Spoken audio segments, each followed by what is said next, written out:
Hay una pregunta que, tarde o temprano, termina apareciendo en la mente de casi todas las personas que estudian chino. ¿Por qué hay tantas palabras chinas que parecen imposibles de traducir? Abres un diccionario, buscas una palabra y descubres que, en lugar de encontrar un equivalente claro, aparecen varias explicaciones, distintos matices, incluso frases enteras. Entonces, surge una conclusión aparentemente lógica. Quizá el chino sea un idioma demasiado ambiguo. Pero, ¿y si ocurriera exactamente lo contrario? ¿Y si estas palabras no fueran difíciles de traducir porque el chino es menos preciso, sino porque cada una de ellas contiene mucha más información de la que solemos imaginar? Hoy no vamos a hablar simplemente de vocabulario. Tampoco vamos a comparar el chino con el español para decidir cuál le expresa mejor las emociones o cuál describe el mundo con mayor precisión. La verdadera pregunta es otra. ¿Por qué el chino es capaz de concentrar en una sola palabra experiencias humanas que otras lenguas necesitan desarrollar mediante toda una explicación? ¿Por qué, cuando esto ocurre una y otra vez, ya no estamos ante una curiosidad lingüística? Estamos viendo una forma diferente de organizar la realidad y quizá también una forma diferente de entender al ser humano.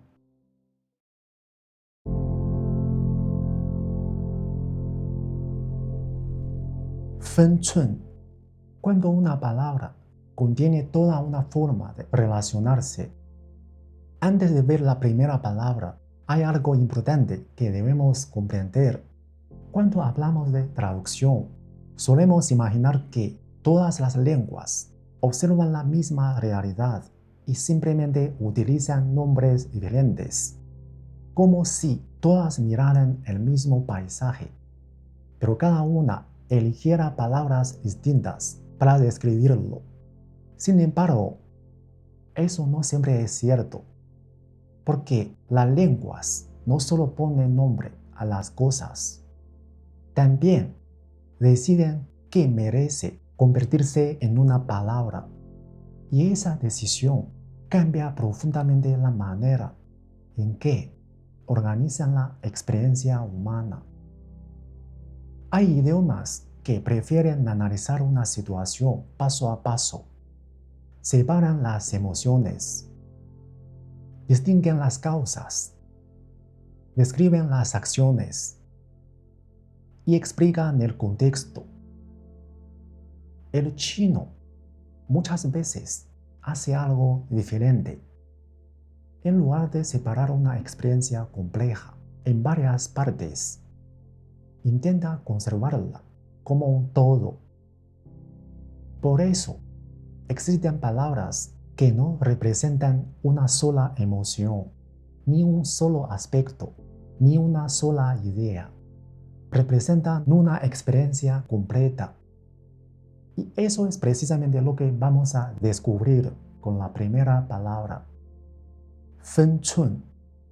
Si buscamos su significado literal, encontramos algo bastante curioso. Fen y chun eran antiguas unidades de medida. Las dos estaban relacionadas con la idea de medir una distancia. Pero hoy casi nadie utiliza esta palabra para hablar de medidas. Cuando un chino dice, esta persona tiene Feng chun, no está hablando de centímetros, ni de metros. Ni siquiera está diciendo simplemente que esa persona es educada. Porque Feng chun no significa educación, tampoco significa prudencia, ni respeto. ni discreción, ni sentido del límite. Y al mismo tiempo, contiene un poco de todo eso. Imaginemos una situación muy sencilla. Estás con un buen amigo. Quieres hacer una broma. Sabes que puedes bromear con él, pero también sabes que hay un punto a partir del cual esa broma dejaría de ser divertida. Todavía no has dicho nada y sin embargo ya sabes dónde está ese límite. Eso también es fengchun. Ahora, imagina una reunión de trabajo. Quieres expresar una opinión diferente. No quieres quedarte callado, pero tampoco quieres humillar a la otra persona delante de todos. Buscas la forma adecuada de decir lo que piensas. Eso también es fengchun. O piensa en un profesor, en un padre, en un hijo, en un desconocido. Con cada persona hablamos de una manera diferente. No porque seamos falsos, sino porque intuimos que cada relación tiene una distancia propia. Y esa distancia nunca aparece escrita en ninguna parte. No existe un manual. No existe una fórmula. Solo existe la capacidad de percibir hasta dónde es adecuado llegar en cada momento. Esto es fengchun. Y aquí empieza a aparecer algo muy interesante. En español, podemos describir todos estos comportamientos. Podemos hablar de tacto, de prudencia, de respeto, de saber comportarse, de tener sensibilidad. Pero ninguna de estas palabras significa exactamente fengchun. Porque cada una describe solo una parte. El chino decidió reunirlas todas, no porque fueran idénticas, sino porque desde su manera de entender las relaciones humanas, todas nacen de un mismo principio: saber cuál es la distancia adecuada entre las personas. Y eso cambia completamente la perspectiva, porque fengchun no está nombrando un comportamiento, está nombrando una forma de relacionarse con los demás. Y aquí empezamos a descubrir el primer patrón. Muchas palabras chinas no intentan aislar una sola dimensión de la experiencia humana. Intentan conservar la experiencia completa. Por eso, resulta tan difícil encontrar una traducción exacta. No porque falten palabras en español, sino porque aquello que el chino decidió reunir en una sola unidad. Otras lenguas prefieren distribuirlo entre varias. Y esto es solo el primer paso, porque la siguiente palabra ya no hablará de una manera de relacionarse con los demás. Hablará de algo mucho más profundo. Hablará de una manera de entender al otro.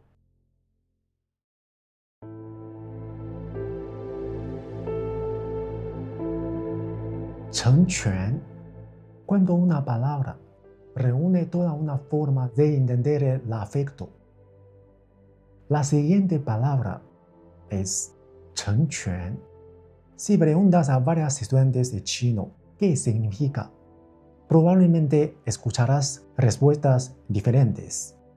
Algunos dirán que significa ayudar, otros dirán apoyar, otros hablarán de sacrificio. Y en parte, todas estas respuestas son correctas, pero ninguna explica realmente qué significa 成全. Imaginemos una situación. Dos personas aman el mismo sueño. Solo una de ellas puede alcanzarlo. La otra comprende que insistir solo traerá sufrimiento. Entonces decide dar un paso atrás. No por obligación, no porque haya perdido, ni porque deje de desearlo. Lo hace porque, en el fondo, desea sinceramente que la otra persona pueda realizar aquello que considera importante. Eso, en chino, puede llamarse 成全. Ahora, imaginemos otro caso.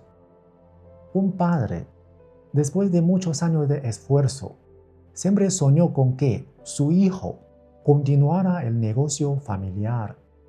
Pero un día descubre que su hijo quiere dedicar su vida a la música.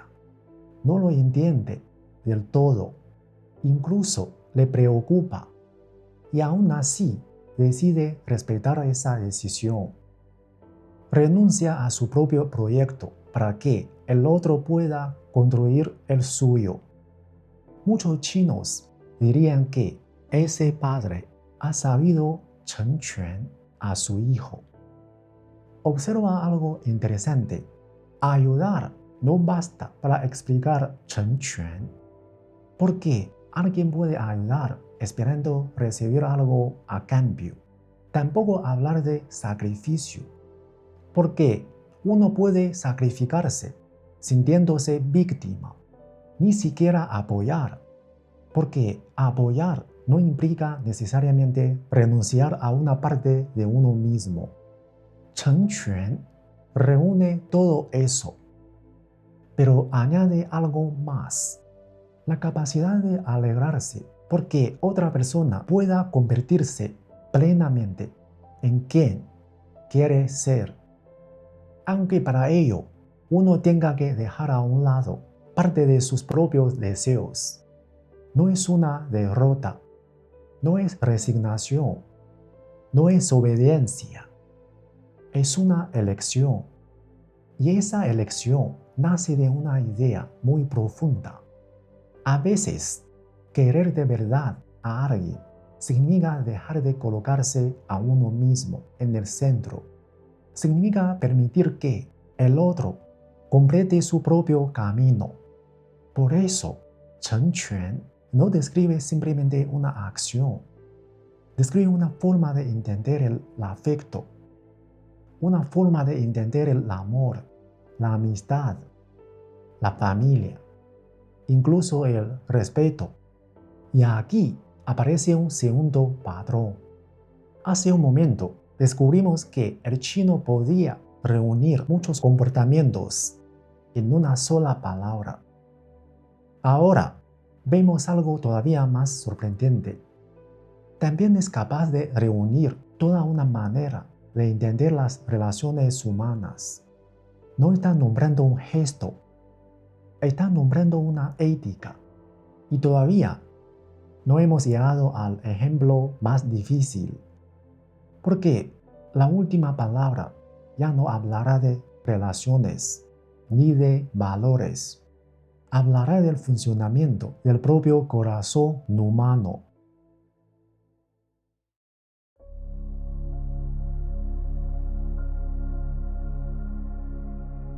委屈. Cuando una palabra conserva todo un proceso emocional. Imagina este momento. Alguien te juzga sin conocerte.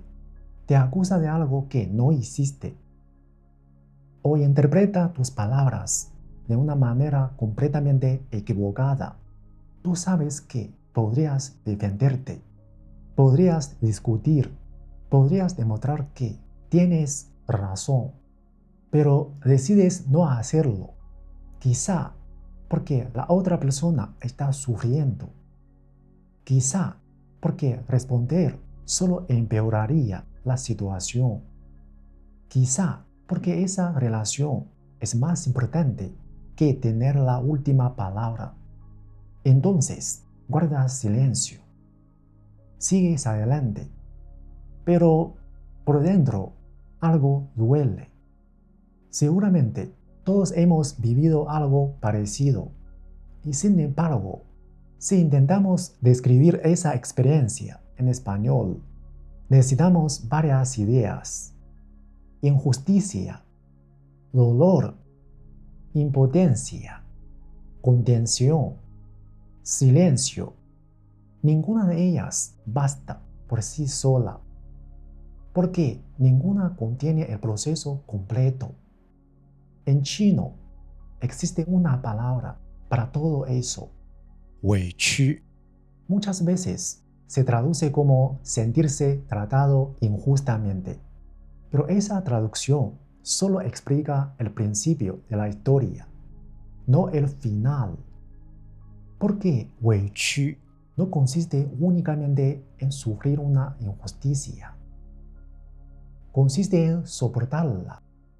Consiste en aceptar que, en determinadas circunstancias, expresar inmediatamente el propio dolor quizá no sea la mejor respuesta. No porque uno no tenga razón, ni porque ese sufrimiento deje de ser real, sino porque en ese instante hay algo que pesa más: una relación, una responsabilidad, un momento, o simplemente la decisión consciente de no hacer más daño. Por eso, 委屈 no describe una emoción aislada, describe todo un recorrido interior, desde la herida hasta la decisión de seguir adelante. Y aquí llegamos al último patrón. Primero, vimos que el chino podía reunir muchos comportamientos en una sola palabra. Después vimos que también podía reunir toda una manera de entender las relaciones humanas. Ahora descubrimos algo todavía más sorprendente. También puede reunir un proceso emocional completo, no solo cómo nos sentimos, sino cómo atravesamos ese sentimiento. Y quizá ahí empiece a estar la verdadera diferencia.